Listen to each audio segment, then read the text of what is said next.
our children are so incredible.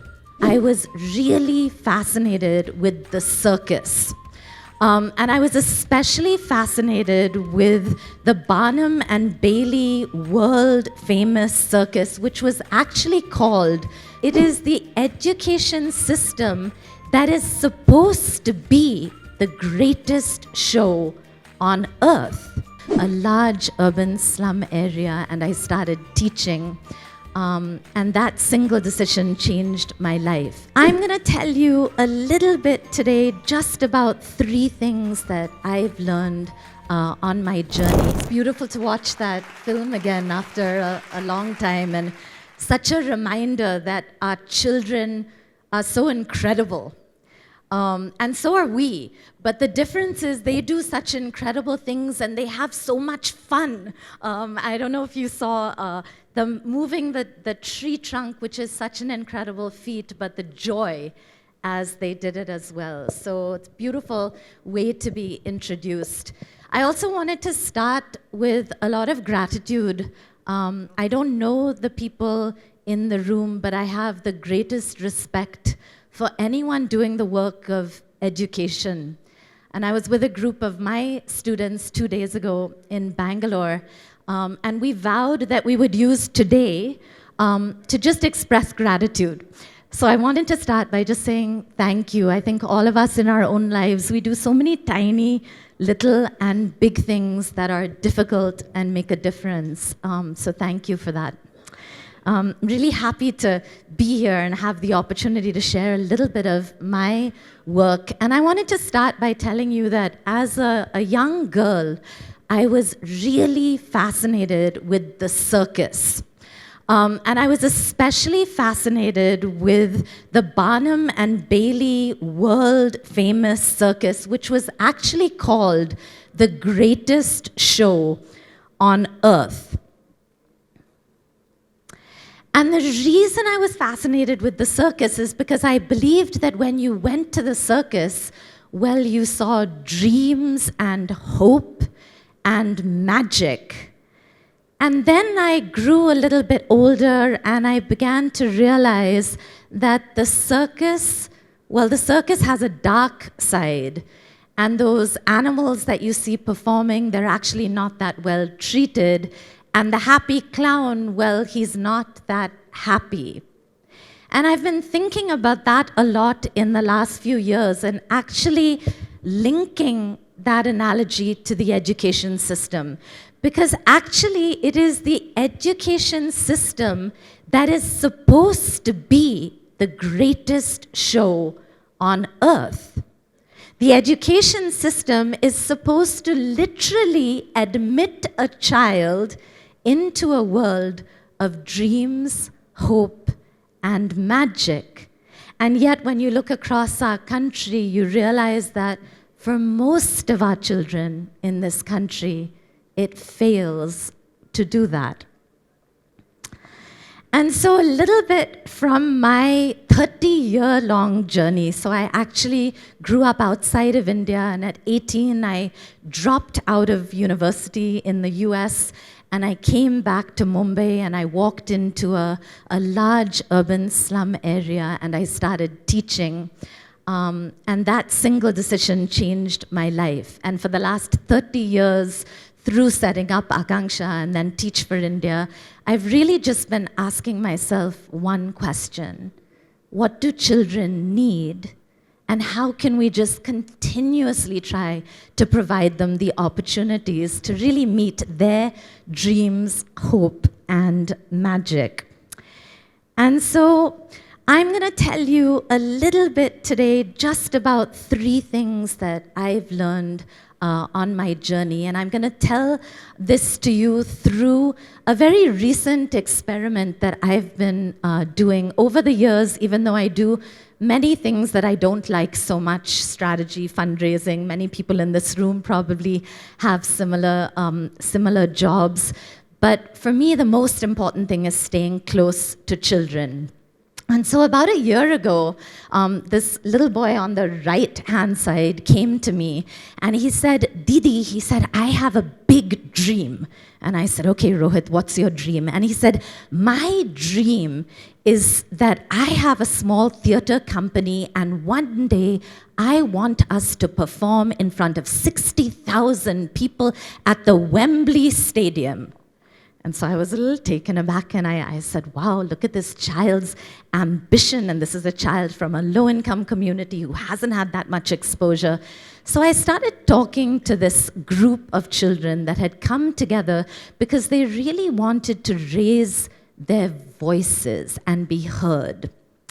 And as I sat with these children in this photograph, I heard the story of Mahesh, the little boy in the front, who his whole life has been bullied because he's very small. And I heard the story of Gauri, who broke down because she's worried about her father insisting that she drops out of college to get married. And I heard the story of Kushi, who has moved from a low-income school into a higher-income school and is so unhappy because she feels there is no choice and autonomy. And I heard the story of Rohit, who said, while I have this dream of performing at Wembley Stadium, my mother is very ill, and how, Didi, do I choose between my mother and my dreams? And as we sat and we literally just created in a circle a space for our kids to share, I realized it's not the exception. Every one of our kids struggles so much to be able to learn. And so as we shared, we realized a very powerful thing, that as you share, you become a little bit lighter. And as you share, you enable somebody else to share back. And that's really powerful. And so along with our kids, we mustered up the courage to say, can we tell the world our stories? And so we put together our own circus, and we called it the greatest show on earth, like the original circus of my childhood dreams. And we said, in our circus, can we choose characters to tell our story through? So the same little Mahesh I told you about, you see him now on the left. His story of bullying, he chose to tell through a happy and a sad clown. Why? Because he's always shown the world that he's happy, but inside, he's been sad. And I remember, out of everything he said, the one thing that struck me was he said, Didi, I'm terrified of the question, how old are you? Because he's in the 12th standard, and he looks like a little boy.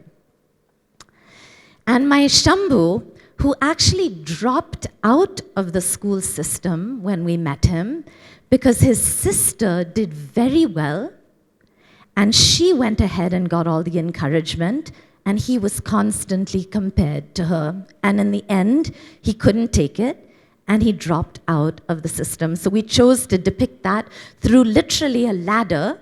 What does it take to get kids to keep climbing up a ladder? And Vivek, who told us his story, where for 8 years his teacher put chili powder in his eyes, poured burning wax on him, and he was too scared to say anything to anyone. And so our kids got together, and I'm going to show you a short 1-minute clip of the show, which we did just a few weeks ago on September 4th.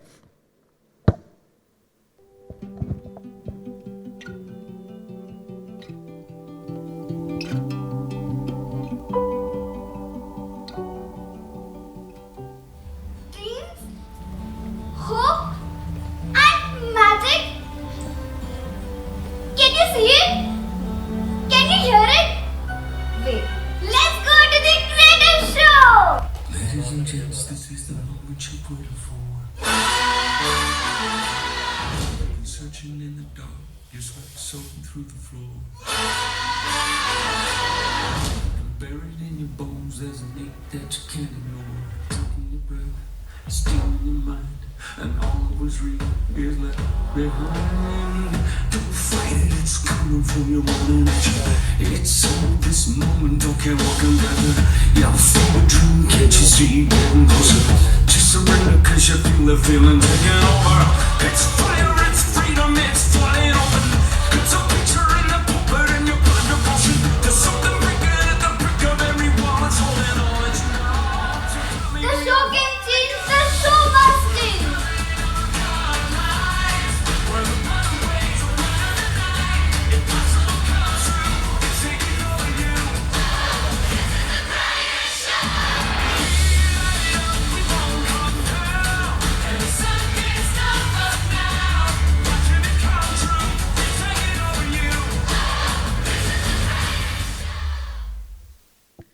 So the kids talked about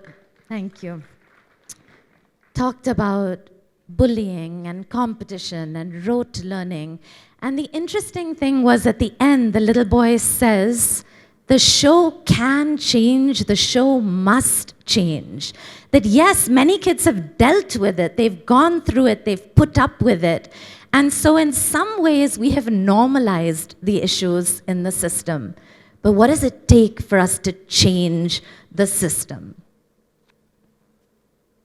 So, why did I tell you all of this? Not to remind you to go to the circus the next time it's in town, and not to tell you that the solution to what we need to do is to do performances, but really to share 3 things with you. The first, how do we create for all of our children safe spaces where they can say what they feel, where they can be who they want to be? Secondly, how do we, and Sir introduced me in this way as well, it was a beautiful idea, like what does it mean for kids and educators to be partners in this journey? And third, how can kids, irrespective of how old they are, actually drive change in the world, not in the future, but today? So let's look at each of those 3 things. Safe spaces, how do we do it? The hard thing is we have to be vulnerable and open as adults if we want our kids to open up. And this was my big learning, that it's really hard to sit in a circle with children and actually be yourself, with all the good in each one of us and with all the messiness and the not so good in each one of us. But I found that this is the most foundational thing, that without feeling safe, our kids are not able to really learn.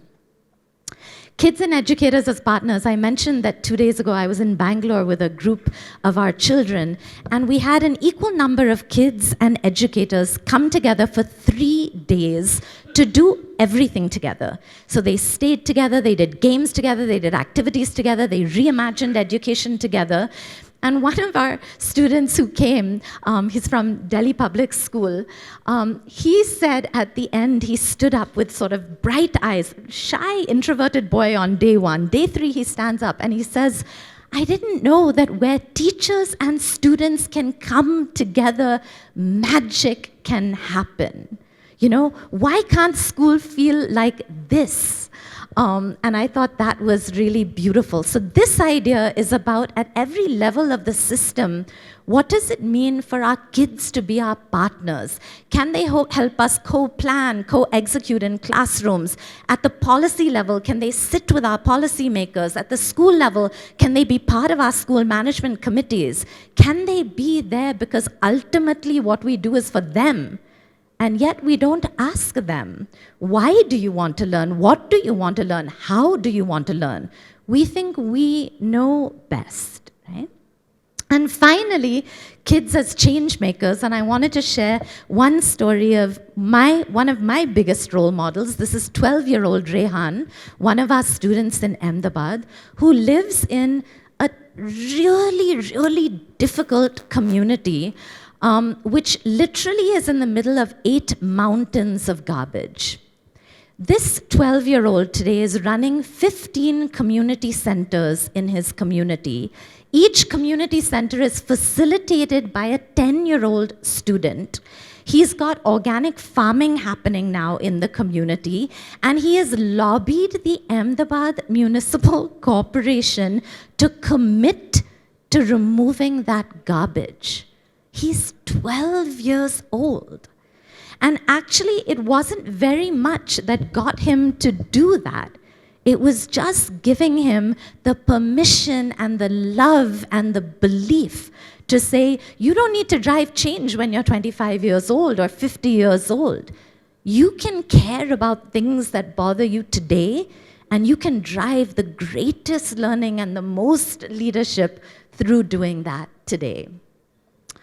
So when we do these three things, safe spaces, partnership, change making, an incredible thing happens because we go from being really overwhelmed, right? India has 320 million children. And so for all of us, we feel, oh my gosh, the problem is so big. It's so overwhelming. There are so many children. But we change the paradigm to say, actually, we have 320 million partners in our work. And everything shifts when we think of that, right?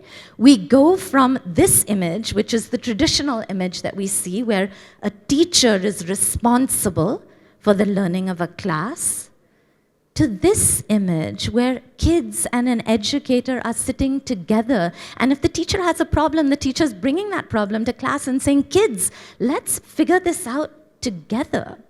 Right? And at a school level, with all the school problems. And why? Because kids have this idealism, this joy. They want to help us. They want to be heard, and they want to be our partners. So three things, and one last really, really important thing that has defined my life for the last 10 years. If we are to get a really excellent education, not just exams to pass school to go to college, but a truly holistic education that unleashes the potential of every child. If we are to get that to every single child in the country, then we need an army of people who believe in these things. And so what I've done for the last 10 years is just tried to find those people.